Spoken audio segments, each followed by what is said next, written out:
Just a warning for this week's episode. This week's episode contains discussions about suicide and the death of Kurt Cobain. Listener discretion is advised. If you or someone you know is struggling, please consider reaching out to mental health professionals or calling suicide prevention hotlines in your area. You're not alone. Have you ever wondered if you could write a book? Maybe a biography? Well, I spoke to Kelly Catlin, who did just that. Inspired by a family tragedy, she decided she wanted to write a book about Kurt Cobain. So she's written Kurt Cobain, Forever in Bloom. First things first, tell me a little bit about yourself and what's led you to writing. Sure. So, I used to be a teacher, but I left the industry after I became a mom. And, I still wanted to work. And I got actually into content writing and, like a lot of online blogging and whatnot. But I am a very creative person and I wanted to get more into creative writing. Something about Cobain's story just felt like a good segue. This was my first book. So I was kind of able to, take different creative elements that I'm interested in and music that I'm interested in, and put it together, and Yeah. So that's before I get onto the book. That's interesting in that you've obviously got your teaching background. You've decided, right, I'm going to write a book, which is a daunting prospect. Yeah. Do you? How long did it take you to write the book? And did you have any concept of all right, I've got to spend this much doing this part of it, or were you sort of making it up as you were going along? Made it up as I went along. Nice. I have a friend who's a book coach and I would drive him crazy. I'd call him or I'd message him and be like, what do I do? What do I do? And he'd kind of, help guide me. But for me, the book reads, first person point of view. It's really my journey. So all I did was, as things happened while writing this book, my path, I guess, to learn about, Kurt Cobain, I wrote it down as it was happening.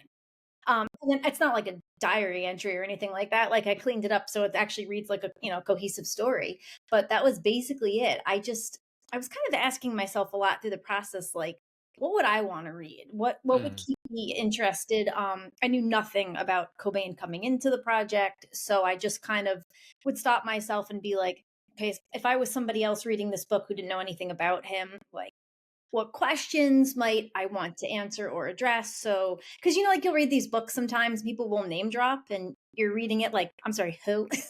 So I didn't want that in my book. I didn't want someone to be like, I don't know what you're talking about. So I made sure to be cohesive and I just kind of went on a wing and a prayer with the whole book. But it worked out. So worked out. It's out. And last one because I'm just wrapping my head around this. I've always wanted to write a book and it's something I've toyed with. And the time to do it is can be tough. I'll help you if you want to. I'll help you if you want to. Yeah, well there you go. Yeah, I know you do writing classes, that kind of stuff. Was there any part of you, see this is just the way my brain works, I would instantly be worried that every chapter I'd use the word, it's how some people use the same word over and over again, or they'd kind of, do you know what I mean? Stuff like that. Is that even a worry, or is someone else checking that for you? It was. So I'm definitely a control freak, and I did have 2 editors on the book, but I'm also a freelance editor. So I was very meticulous with everything. Definitely a thesaurus was my best friend. So I find that if you go to family, they will probably be your most critical. Yep. And I love my mother, but I actually had her read it, and she was like, you use this word too much. And I appreciated that though, because I kind of went through the book and I did control F. And if I found that I used the same word over and over, I would change it. And for some reason, I kept using the word ethos. I don't know why. I used it repeatedly in the book, and I should have just called the book Kurt Cobain Ethos.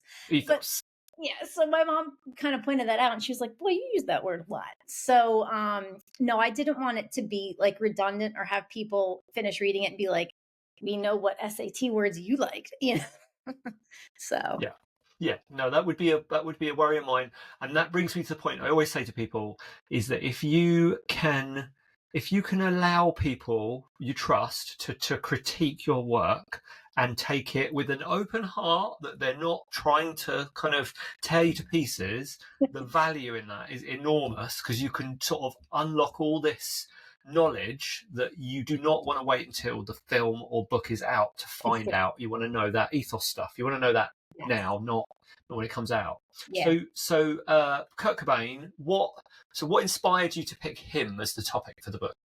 So first off, I never in a million years thought I would ever write a book. It just wasn't something on my radar. I never thought I had any like story that was particularly like interesting even. So back in 2017, this was a month after my wedding, we had a family member. His name was Walter. He was 33 years old. He was a veteran Marine. He did die by suicide.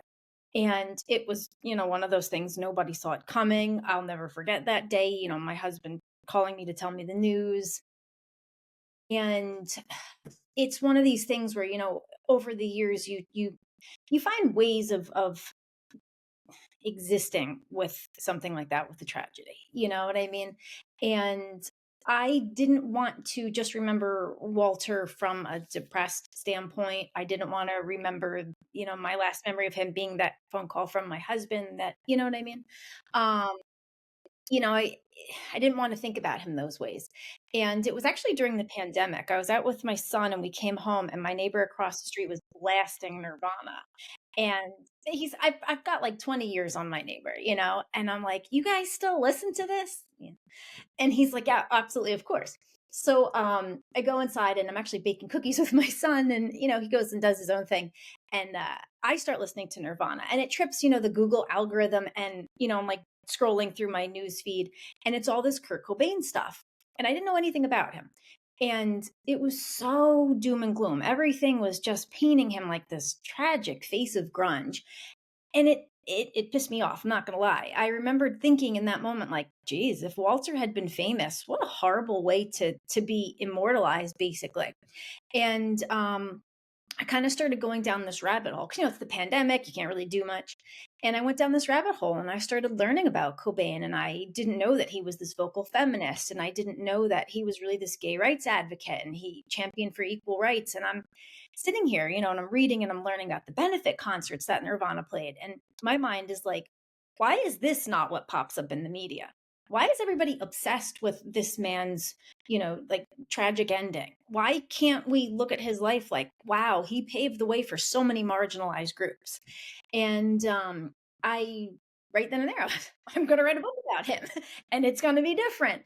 And in my head, I'm like, nobody's going to care. You know what I mean? People cared. I mean, it's been almost 3 years now, and I have this 500-page book that's got some like really wild interviews in it. People who I told my story to, I told them about Walter, and they were like, we're going to stand up with you. We're going to help you write this new book from this new perspective. I'm giving at least half my profits to charity. That got a lot more people to want to come out and help. So that's how I arrived at Kurt Cobain. He felt like such a prominent, suicide from the 20th century that it's like all we focus on. And you've got, especially as a mom, I look at it like you have all these impressionable young people that look up to him. What message are we sending that, oh, he was just defined by his depression when he really wasn't? So that's the book. That's why I did That's it. the book. Yeah, I mean, I've got to say, Nirvana was right at my teen years as Yeah. well. So it's big thing for me. And I don't know. I think obviously part of it is that kind of the cliche of the tortured artist kills themselves. Obviously, at the time, I remember all of the media surrounding it, and there was even the film, wasn't there? His last day. Yeah. And and I think maybe it tied in a little bit to the music. Kind of some of it sounded a bit sad and it had this kind of Yeah. sound to it. Yeah. So who were the sorts of people you managed to speak to in relation to the book? So I wanted to make sure that I tackled like a real wide array of people. Like, some people have said like, oh, you have an eclectic group of people, but I thought Cobain was eclectic and I thought that would kind of, so, the book is in 5 different sections and each section has specific interviews. I worked with Nirvana's, management at different parts of their, fame, celebrity status, if you will. I worked with Ryan Agner. He's phenomenal. He's regarded as their first manager, but he really wasn't their manager. He's kind of more of a friend helping out. But then also Danny Goldberg, who was their manager when Cobain passed away. I worked with this is one of my favorite interviews and also one of my saddest interviews. But I worked with the recording engineer, Steve Albini, for Nirvana's In Utero. And we last spoke about a month before Steve passed away. So that was terrible. Actually, as a thank you to Steve for being part of this, his wife's Letters to Santa charity is one of the charities I'm supporting with my book. Oh, nice.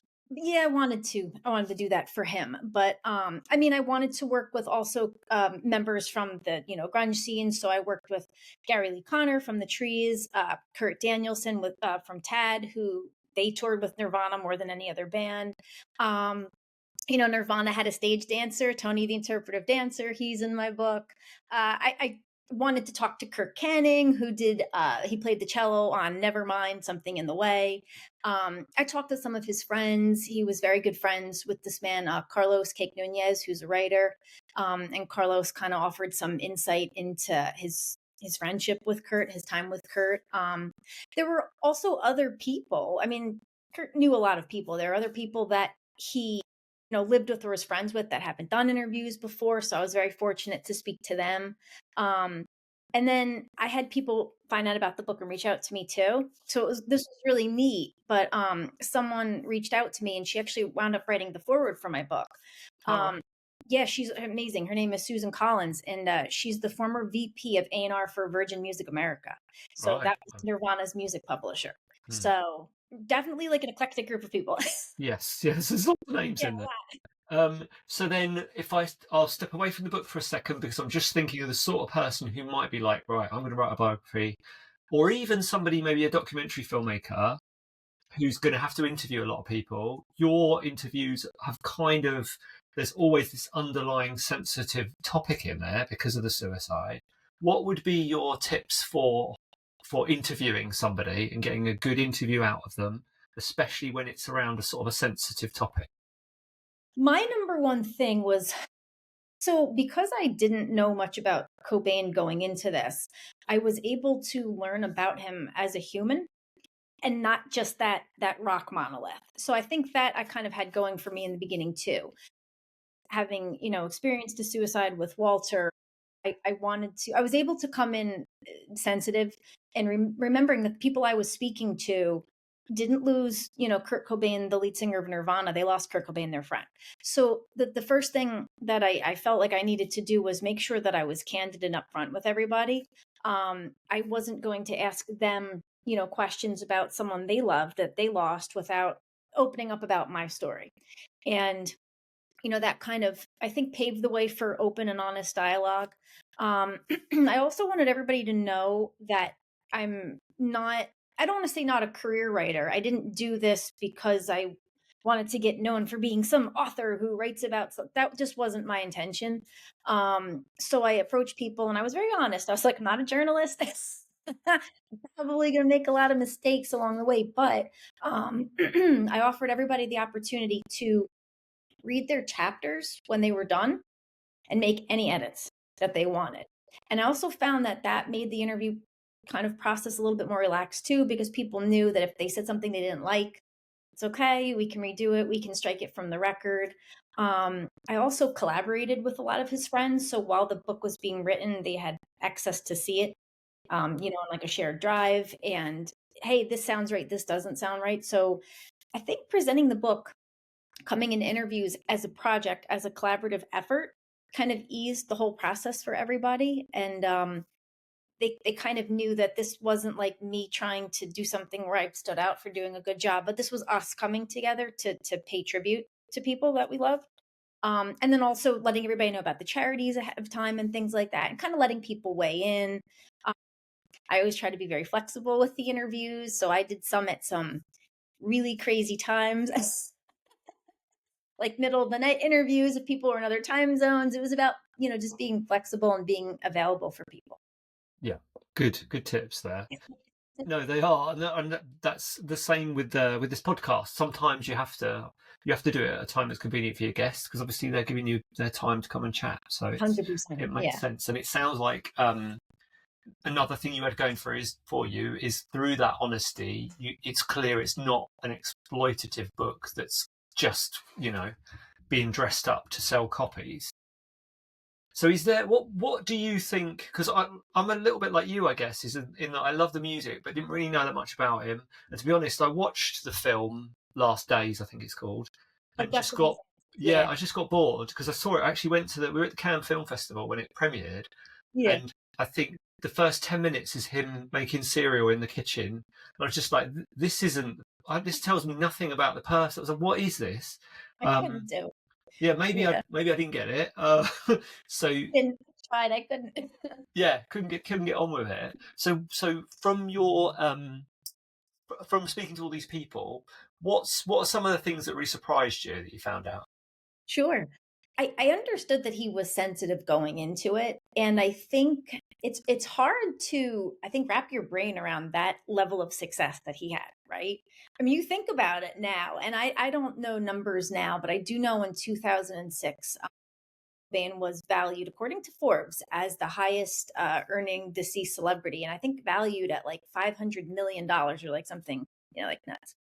And it's really hard, I think, to wrap your head around that kind of fame. So the stories that I was hearing, it's hard to be like, oh my god, this person is just speaking to me about like this random incident with Kurt Cobain as if it was just like, nah, just the guy across the street. And you're like, that's Kurt Cobain. It was just like hard to process. But I think some of the stories that I was really surprised by were like the behind the scenes stories where people would kind of share maybe what he was like after like a particularly grueling show or something like that. Like one of his friends had told me, he's on stage and I think he was crowd surfing or something. And he came backstage and there's only a couple people back there. So it's not, a story you're going to read about anywhere else. Cause it was kind of something his friend kept private. And he was saying how Kurt's looking. Sorry, my cat is out. I apologize if That's all you right. I have a cat Fine. that's running around. But he's telling me a story about how Kurt comes from, the stage and he's saying, look at me, they're pulling at my hair, I'm missing a shoe, they're grabbing at my wallet, they're grabbing at other areas they shouldn't be. I can't do this anymore. I can't do the things that I used to love before that level of celebrity status. I can't, crowd surf. And you're listening to this and you're like, holy, like to think that he was that level of famous that he couldn't do the things that he wanted to do anymore. It was just like little stories like that. I think that just really humanized him, and they're like the reminder that he was a person. But I think we overlook that a lot. There's another story I love to share. This story. It's so the first drummer for his first band, Greg Hokinson, very nice man. He actually endorsed my book, and then it passed away 2 days later, which was terrible. He was very nice, but yeah, he was Kurt's first drummer for the band Fecal Matter. And during one of Kurt's unhoused periods, he lived with Greg. And even though Greg passed away, Greg has a sister, Misty, who I'm very close with, and she lived with them too. And she spoke to me about, her time with Kurt and Kurt living with them. And she tells me the story about one night her brother's out and Kurt was home. Kurt was in the house. And her cat starts to bleed. And she goes and she gets Kurt and she's like, I don't know what's going on. What's wrong with my cat? And he tells her, well, your cat's pregnant. She's going to have kittens. And he goes and he tells her to get a box and a box cutter and blankets. And he fashions this bed for the cat and helps her deliver the kittens, basically. And it's just this really sweet story. But it's Kurt Cobain. Somebody's telling you this story. He just seemed like this really, really kind and empathetic person who just loved animals and people. And it feels like a shame that I think more people don't understand that about. Yeah, and it's funny. Again, I was only into the music, but before I chatted to you, I was like, oh, let's have a little look. I'll look at some famous quotes he said, and if he said them, I was like, wow, they're really insightful, Yeah. philosophical things that sort of go beyond the music. Yeah. So did the music? Did you use the music at all, or was it all based on the people you spoke to? Did the music play a part in it? It did. And honestly, the music that played the biggest part, and I know sometimes it can be kind of polarizing. I don't know if, have you seen Montage of Heck, the official Kurt Cobain rock doc that's on I HBO? don't think I have, no. It's, I love it. And I know it kind of got some mixed reviews because it does kind of pander to the same, the depressed narrative. But I didn't take that away from the movie. I thought it was really interesting because I think it was between 1987 and early 1990s. Obviously, Cobain had these montage of at home recordings, and it was basically these strange things he was doing. Maybe he was on the phone with somebody, maybe he was making weird noises, maybe he was playing Beatles covers and all this stuff. And what I thought was really interesting about Montage of Heck is you're watching the movie and it's Cobain narrating it. And I was curious. I was like, how did they do that? And they dubbed it with his home recordings. So yes, it is sad. Yes, it does kind of cast him in not the most flattering light because they do show him, under the influence. But to me, I thought it was kind of like a glimpse into this artistic brain, right? So the music from that movie though was really wild, and the music is actually done by this wonderful film composer. His name is Jeff Dana, and he's done music for HBO shows, really well-known movies. I mean, he's incredible. But the music, what he did was he took Nirvana's some of their songs and he just basically reimagined them. And they're beautiful and they're haunting. And I listened to his music almost on repeat when I was writing my book. And then Jeff is in my book. I interviewed him because one of the things that you see a lot on like the music forums, like Nirvana forums on Reddit and stuff, is like people will question, like, do you think Cobain was talented? I'm like, yeah, he was talented. But I thought to myself, who better to answer the question of if Cobain was talented than a renowned composer who redid Nirvana's music for the official Kurt Cobain rock doc? And Jeff just sits in and he explains why Cobain is talented. And, that the music from that movie was really I think my husband got sick of listening to it. It was on a loop. Nice. So yeah. Yeah, nice. I will check that out. That sounds It's right up really my good. street. Yeah, It's I really love good. that sort of thing. So then, talking about his suicide, because obviously that's a big kind of full stop to the story.